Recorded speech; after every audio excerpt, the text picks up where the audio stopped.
ईमन और इब्राहिम एक पहाड़ पर चढ़ रहे थे जहां से कोई वापस नहीं आया। ये पहाड़ जिंदा लगता है, जैसे हमें देख रहा हो।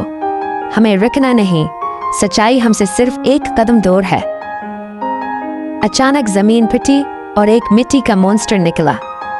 तुम्हें आसमानी कलह का रास्ता चाहिए? पहले मुझे हरा दो। पहली, ना धूप हूं ना चांद की किरण, फिर भी जगमगाता हूं बनसबब। जमीन के सीने में छुपा हुआ राज, मेरी चमक पे है सब हैरान और खबरदार। न मैं सोना ना चांदी का ज़ीवर, फिर भी हूँ कीमती कुदरत का जौहर।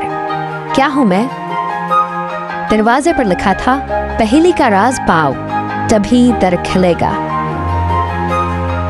एमन ने बुलंद आवाज में पहेली पढ़ी और फिर आहिस्ता से बोली, ये तो चमकता पत्थर है।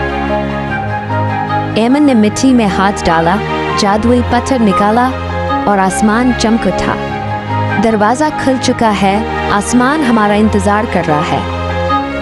अगला बाब, आसमानी कला और हवा का जंग।